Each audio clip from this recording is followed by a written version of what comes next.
Hey guys, welcome back to Enlightened. It's your host Kev here. So, first of all, I'd like to say, hope you're all doing well. It's been a while since I spoke to people. Hope life's continue to grow for you in a positive way. Yeah, I've not done a video for a little while, and I'll go into that a little bit and where I'm at. Excuse me, where I'm at in this video. So to start off with, a few months back, I had a absolute mare. I had a Trojan horse on my computer, which, considering I've been researching Troy, it was the most ironic and devastating thing that could happen to me, to be honest. All the data that was on my computer, I lost because I had to reset the computer back to factory settings, which was, like I say, devastating. I had the hard drive, an external hard drive, which also got corrupted, so I was unable to access any of the files on the external hard drive also. And then about a week and a half later, I actually lost my mobile phone while out in town, which I guess is not that uncommon. It does happen to a lot of people. It's not the first time it's happened to me, to be completely honest. But on this occasion, it was a bit strange because location was turned off on the phone, so I was unable to find where the phone was. And then you get a certain amount of time before you can wipe the phone, so people can't get access to all your data. It basically reboots your phone for you. Now, I rebooted my phone with a few hours left to spare on the device. Excuse me, I've just had an egg on toast, I apologise. And the very next day, I got a phone call from my bank telling me that someone had handed my phone in, because in the wallet of the phone I had a driver's license, obviously, and a bank card, so they were able to take the phone to the bank. I didn't find out who the person was. He was very vague on details. Not that it's a conspiracy or anything, but it was just a very strange period for me. I basically lost like 2 years of research and data in the space of a week and a half, which, if anyone else has been in that situation or similar situations, you almost feel like you're getting thrown back to the Stone Age. Now, like, I've been working on a book for over a year, and I hadn't actually done the edit for the book, but it was almost in the right chapters, and I just needed to go through everything and cross-reference, fine-tooth comb, make sure everything was on point and things like that. And it was quite an expansive book, and I've always said this in the past, I want to cast a large net, and that book was me casting a large net, and that was the results of what I'd started to pull in, what the research was yielding. Unfortunately, I wanted to get that book out as well, so that I could have a hard copy and go through it myself, because a lot of the information on there, it's in certain pockets of the internet, and to consolidate it all into one place was the main focus, so I could, like I say, cross-reference, double check, and have that hard copy for me to always go back to. Sadly, that didn't happen. Like I say, the information, all my data basically disappeared.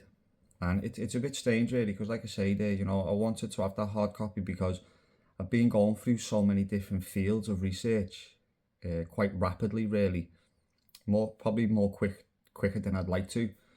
Things like, well, let's put it this way, I didn't know there was a Troy beyond Anatolia, that hypothesis and theory. Only about a year and a half ago, I discovered that there was ideas for more than one Troy. I think that video's still on the channel somewhere, and it literally blew my mind. And at this point, I'd been following Ross for a little while, and obviously Ross unfortunately passed away, and that was like the start of my journey really. I was like, what, more than one Troy? So that's when I started to take things a little bit more seriously. I was like, well, I want to investigate this. And I'd started to do a thorough job. Obviously, the things that are on the channel is only a percentage of what goes on behind the scenes. you know, in terms of research, ideology and things like that. The content on the channel, it was more a case of keeping content coming that was interesting to me. And if people found it engaging, happy days. The channel could grow silently in the background, if you will, while I continue to develop my own ideas and study the certain philosophical, archaeological, all these different um, perceptions and theories on, like I say, such a vast array of topics. Now, putting that to bed, like I say, that's behind me now. I've had a few months where, and thank you to the people who reached out to me, by the way. There was a few people who sent me messages and was a little bit concerned because obviously I didn't give an update. I just kind of walked away from the channel for a little bit because my head was like, can't deal with this right now. So thank you very much. You know who you are, and I appreciate it very much. And so yeah, I've come to a period now where I've had a few holidays, I've took time out, spent time with family, friends, basically, like I say, walked away from it all, let the information digest a little bit more.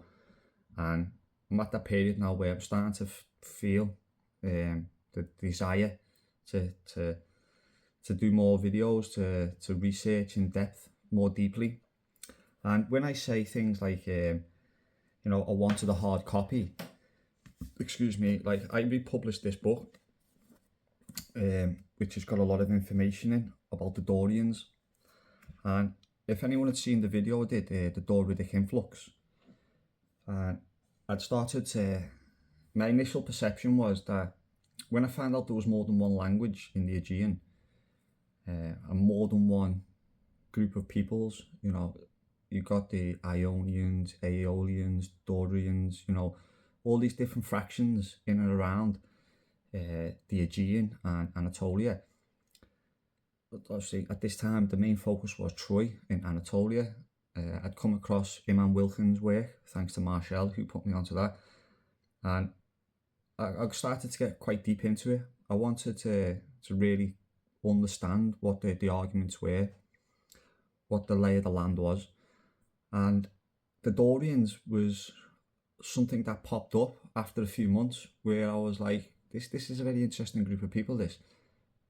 As I mentioned in a previous video, I think the Spartans, Macedonians, these people consider themselves Doridic and from a Doridic descent. Now there was, when I made that video, I'm starting to remember now, just before that video I'd come across like I say, certain PDFs online where there was certain theories, and which is why that I made that book. And it was all information around a potential northern Doridic influx coming in from the north, where once I'd started to look into hit the pause. Once I'd started to think about this stuff and then started to look into it, my initial thoughts were that, it ties into my kind of overall thesis at that time of a western migration east, as if Troy fell in Cambridgeshire, then where would these people go? Now, once we're going back into this period, there's different contriving notions of what seafaring was, if you will. Was the deep sea ocean going travel? Was the coastal travel? Was it rivers only? So my mind started to think of like island hopping, which is why, you find all along the western coast of Europe and along the Baltic Sea, we started to see like certain trig marks, whether it be linguistical, monumental. We've got things like dolmens, stone circles, and all this kind of stuff, and a whole raft of different things that you started to find in certain areas, along with genetics and lore and mythology and everything else. So I started to ponder, like, well, this is a pretty clear indicator for me that people have come from the west and gone out east, because as we started to develop our knowledge further, well, my knowledge, and as I shared with you guys, who are probably more enlightened than I am, that the Lawrence Waddell and people like that discussed the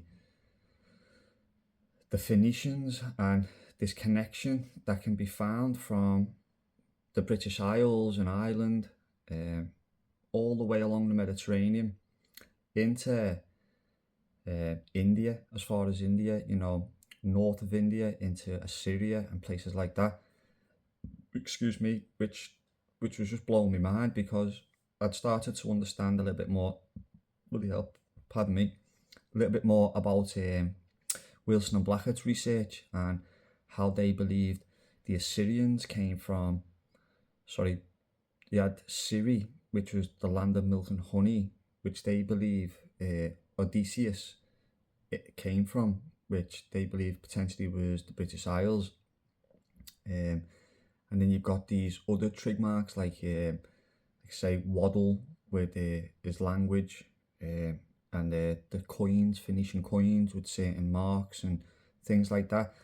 And it was, like I said, as you can hear just from what I'm saying here, that there's such a large body of work that was trying to work my way through, which was very exciting, don't get me wrong, and a much needed break was needed, like I say, and I enjoyed that break, and I'm ready to come back now, because like when we start to touch on things like Ireland and Britain, one of the new things I've been looking into the last couple of weeks is, I don't know if anyone's seen, there's a documentary on YouTube and it's called Island Atlantis, and it's quite a extensive documentary. I think it's about 4 hours long, 3.5, 4 hours long, and I have watched it a couple of times now, and it's a very fascinating notion of Ireland being Atlantis. Now, I'm not one to dismiss any claim, to be honest. I like to keep all cards on the table as long as possible, if I'm being completely honest. And I started to say, look into this a little bit deeper and try and understand it a little bit more. I was actually trying to have dialogue with someone who's quite versed in this topic and this area. Unfortunately, once I started to press him on things that I might have issue with, rather than just agreeing with things, I think he took it a little bit personal, maybe seen his arse a little bit, and unfortunately banned me from his group, which was a bit of a shame. But it's a fascinating conversation, that Ireland being Atlantis, and one of the notions that was presented to me was that the word Phoenician comes from the word Finian, which I was like, well, that's etymological, and it's, it could fit in, and it ties in a little bit to like what Waddle's saying, and then it also ties into what Colmian's Beaumont kind of saying, not necessarily the etymology of the word Phoenician, but all the variables that come with a potential British, Irish, Phoenician populace, like say coins, mythology, history, law, landmarks, writing, all this kind of stuff. So I started to develop my own little theories a little bit on that the last few weeks, and I really want to start like trying to put this information down. Like I say, this is a bit of a promptu video really.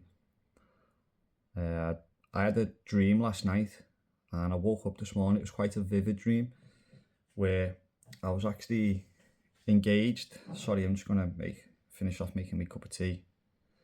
Yeah, I actually had a conversation with somebody. I was in America. Don't get too put off. I don't have these kind of dreams very often, if I'm being honest. I was in a house, an old house somewhere in America. I couldn't tell you where it was. And I was speaking to an old lady, and they had like a shelf in a room, and it had some like books and what we'd call tatter, little bits and bobs here and there. And it turns out it was a thrift area of the shop, as they'd say in America, like a second hand, where you could go and take a look at whatever was there and purchase it quite cheap really. So I was looking through the shelves, and I pulled a book out, and the book opened up, and funny enough, it was a green book. So whether that's an indicator of Ireland, I don't know. And as I was looking through this book, it started to become apparent it was about Atlantis. And then I started talking to the lady, and like I said, I can remember all this because the dream is so vivid.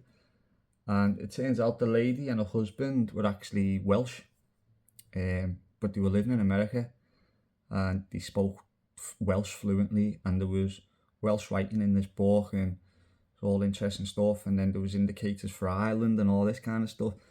So I was having this conversation with this lady, and long story short, it was a deep conversation, and it's left a lasting impression on me, to be honest, when I woke up this morning. So I've got up today, and I've been potting around doing things, and it's been on my brain. So I'm not one for superstition, to be quite frank. I'm more of a, a direct linear person, A to B, rather than adding all this extra stuff into life.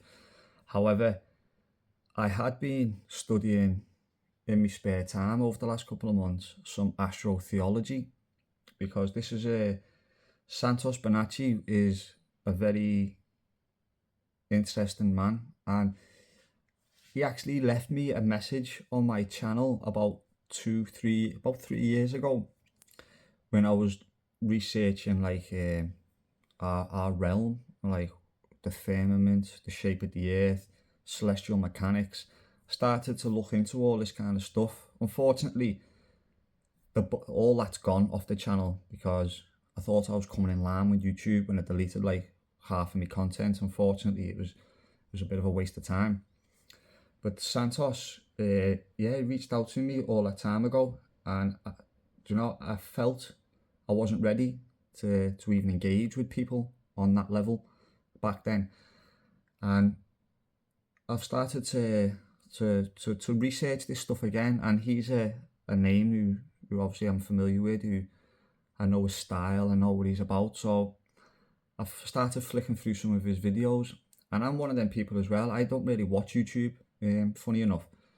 Like, I prefer to keep away from other people's opinions as much as I can, really, to keep my own opinions to myself.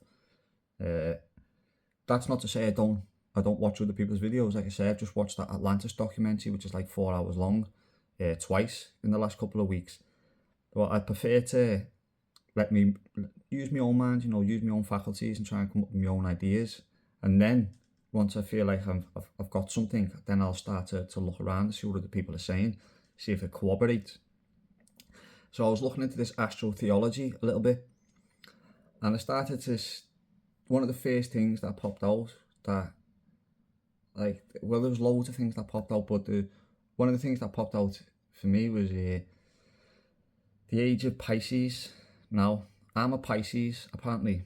Now, apparently Santos is a Pisces as well.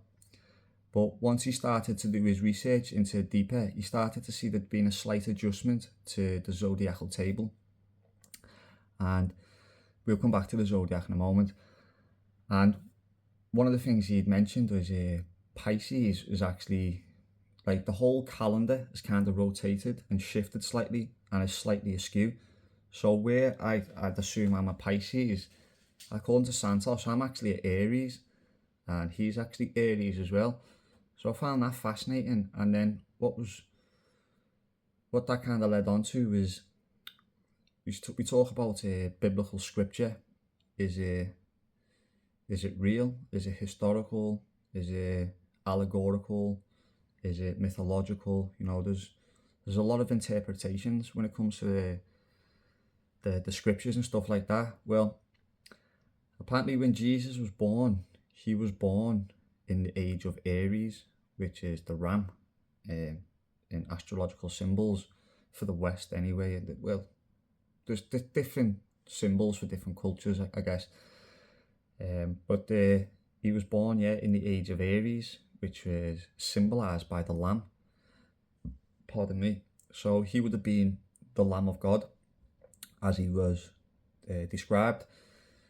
And once he began his ministry later on in life, it was actually, we'd moved from AD BC into going into towards AD. But when you look on the astrological clock, it was the transference from the age of Aries into the age of Pisces. So then Jesus became known as the fish, you know, and just that right there set off a chain reaction in my mind already.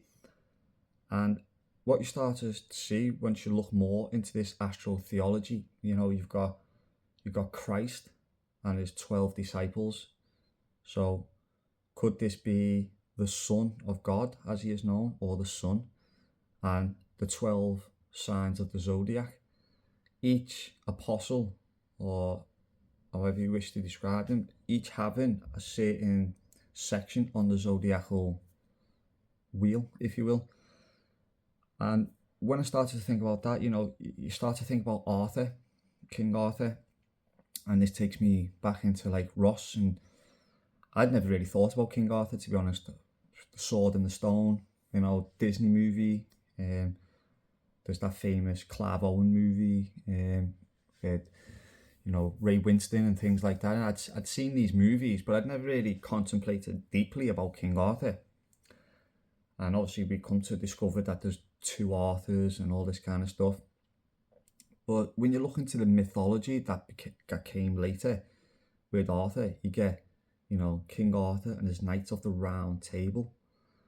And, you know, it all starts to make sense astrotheological wise. And then you start to think about the Council of Nicaea, you know, Constantine. Why did he go after all these pagans and stuff like that when Rome itself had been a pagan population, a pagan society, if you will, as adjuncts to a Christian, monotheistic versus polytheism? And then, yeah, you move on from there, and you know, it all starts to like coalesce into like this astrotheological theory with, and I'm not going to go too deep into it. I'll probably leave it there on that sense, to be honest. However, moving forward, like I say, you start to think you're at a certain level, and then new information becomes available, and just when you think you're getting a grasp on it, you realise that, you know, you're so ignorant to a lot of information, and ignorance is bliss. Ignorance is bliss. However, I'm trying to move forward now and build a bigger picture, and this astrotheology is going to have to come into play, because there's too many moments as you go through history, you know, your councils of Nicaea and all this kind of stuff. I mean, when I was talking about Ireland a moment ago and Atlantis, my God, I've touched on so many topics, I apologise. You've got St. Patrick, and apparently he goes over, and, you know, there's the whole serpent cult in Ireland. Now, as we know throughout history, sorry, I'm trying to do this cup of tea as well here. I picked my own mint leaves recently as well. I started getting into a little bit of stuff like that as I've been walking around in nature a bit more. You've got this whole serpent cult in Ireland. Now, St. Patrick, from what I've been reading, was a slave, if I'm not mistaken. He was Welsh. He did go by a different name, and I'm not going to butcher it, so you might have to look that one up. But apparently he was captured in a raid from Irish peoples, and this would not be the Irish that allegedly are Atlanteans or Aryans, you know, this is Fenians. This is a whole different ball game now, because we're thousands and thousands of years later. However, Patrick allegedly went over into Ireland and, got captured in Wales, taken over to Ireland, and was a slave until he had a vision, and he heard a voice in a dream, and it told him it's time for him to leave. He escaped, went over to Wales, and then comes back to start a ministry of Christianity, where he begins his mission of converting the then Irish into Christians. Where was I? So yeah, Patrick goes back over to Ireland, starts converting the Irish into Christians. Now, what's interesting is, this is where you start to see, like I mentioned before, the Council of Nicaea, and there's councils of Milan and all these other different councils where you had all these pagan philosophical ideas and, you know, basically principles on how they govern their lives. You know, astrology was such a massive sign. I mean, I've started to put bits together on a new book, And a lot of the Roman emperors and things like that had astrological, what's the right word?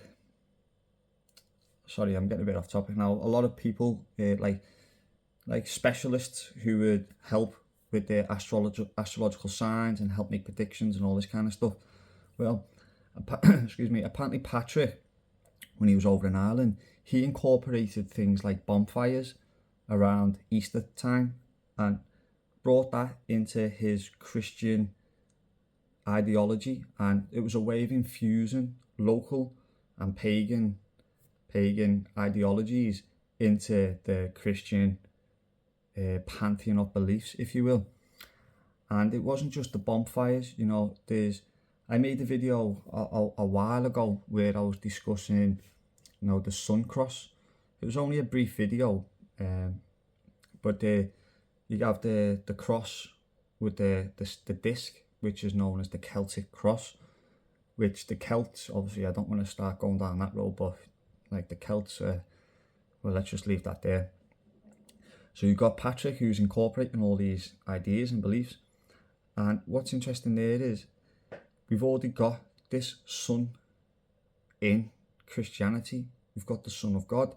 Now, like say, when you place the sun in the middle and all the planets rotating around and the zodiac rotating around, you've got actual bodies here that lie in certain positions in the sky, and how it can be interpreted can influence like things on the land. I'm not going to go down that road, but some could say that it's almost like a preordained, a destiny kind of thing. Like you're called I'm called Kev because it was almost like I was born in that moment when I should be called Kev for the path that I'm going to go down in my life and things like that. Like I say, I'm not going to go down that road. I'm not going to say I believe that, but again, keep all the cards on the table till the last moment. So you've got all these different ideas. I'm going to try and wrap this up. Oh my god, it's been nearly half an hour. My apologies. This was only supposed to be like a hi, I'm coming back kind of video. But as you can see, hopefully we're going to come back with a bang. There's so much new information that I'm still actually working my way through, like everyone else in all fields really. But there's so much exciting information that I'm excited to bring to the channel really, and try and, like, I always kind of thought I was coming at this from I wouldn't say an academic point of view, but I always kind of try and be rational, you know, with things. Think about the percentages, and if you tweak it a little bit, does it raise the percentage, does it lower the percentage, you know, move things around a little bit. And this astrotheology, it's really gripped me a little bit, and it ties into so many different areas and fields that we've looked at in the past. So that's something that will be coming further down the line as well. I'm still developing my ideas on it, building the blocks, and then, you know, we'll see where it takes us. And there's a lot to come. I probably won't be producing content for still a few more weeks because there's a little bit going on in my life right now, but I just wanted to let people know really that I'm not going anywhere. You know, I'm still at the start of my journey. As I said, this is still the R&D mode. I'm still researching, I'm still developing my own ideas. I'm excited really to see where it takes me in the next 10, 20 years, because I see people who have dedicated their lives to this kind of stuff. And like I say, I don't really like to watch too many people who are discussing their ideas on other ideas. You know, I'd rather go to the source and then develop my own ideas from the source material. And I'm excited to see what I can kind of bring to the table in a lot of these areas. There's still a few things that I need to tick off on the channel. You know, I want to do an archaeological video on Troy in Cambridgeshire, because that's something that it's been on the cards for a long time. Every time I went to do that video, I actually started tweaking little things here and there, and then I never got round to doing it. But that's a massive video I want to do, because as we discussed in my initial Troy video, you know, the topography, the history, the lore, and I'm so much more aware now of things like the Hittites, Hattusa, Wilusa, you know, all these different places in Anatolia, as well as, you know, developing my own ideas on who the Brits were, who was in Britain, who was in Ireland, who was in Scotland, the islands north of Scotland, you know, who was in France, Brittany. I've just came back from Tenerife, where, you know, you've got the Guanches. I know Wilson and Blackett mentioned the Guanches, and funny enough, I was actually aware of these people and the Berbers before I'd come across Wilson and Blackett. And like, one of the things that I've seen people mention in the past, that they're Cro-Magnon. Now, I always thought Cro-Magnon was, I'll leave it with this, to be honest, but I always thought Cro-Magnon was almost like an evolutionary step along, you know, human evolution. And I don't believe in evolution. I'll put that out there. I'm a creationist, not an evolutionist. And I found that Cro-Magnon was actually designated to an area in Europe, northwestern Europe, France, Germany, part of Italy, you know, all this area. And it was designated to a race in a period who were like Homo sapien, you know, they were Homo sapien sapien, if you will. They were modern humans. These were tall, fair-haired, you know, intelligent, bipedal human beings. Now, when you go to the Guanches in Tenerife, there's a famous skull, and I do believe I put it in a video once. Couldn't tell you which one, but I do believe I put a photograph in the video in the past. Now, I didn't actually get to go to Santa Cruz. It was my mission to get to Santa Cruz to go to the museum, but the way things transpired, I never actually got to go there. And what it is, like I say, I'd heard people referencing that these people were Cro-Magnon as well, as were the Berbers. But if you look at our mainstream science, what they'll tell you is that the Cro-Magnon was just a certain group of people in a certain place at a certain time. So we start to, you've got this Guanches people who, and the skulls, they look fair skinned, they look tall, they look very Caucasoid, round-headed, high cheekbones, thin nose, lips, all the above. And what you've got there is, you've got the connection of an island chain, an archipelago, that is directly south along the Atlantic coast. So when I used to say in the past, you know, like how the Atlanteans, jokingly, that it was the Atlantic region was the Atlanteans, this is where I started to come into a bit of loggerheads, if you will, all cordial, well, it was on my end anyway, of the potential of this Atlantis in Ireland. Now, they say the city of Atlantis was just a city, you know, you had the capital, Atlas, and then you had the whole country, which was, I believe, there's like 10 other major cities. Now, if to believe that populations dwindled as much as they did in the West, then we basically seen a fall of this culture, or an expansion out, of this culture, which seen a thinning, reduction in the numbers in the West.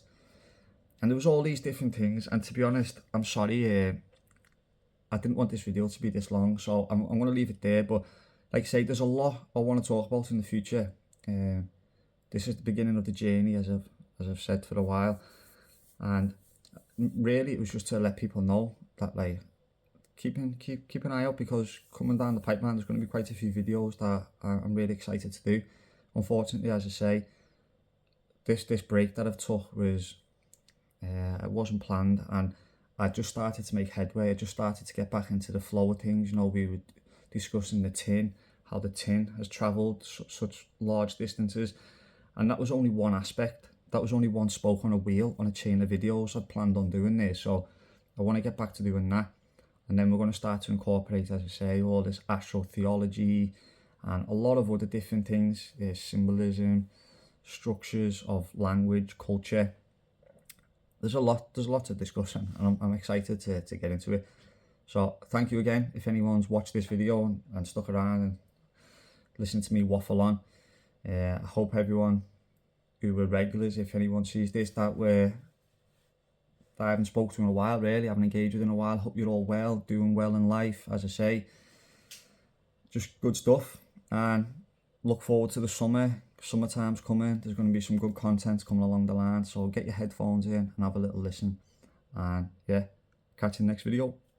Peace. Waking up in the middle of the night, and he didn't even say goodbye. I roll from side to side, cause I got you on my mind. Left me out in the pouring rain, getting hard as under pain, so wash it all away.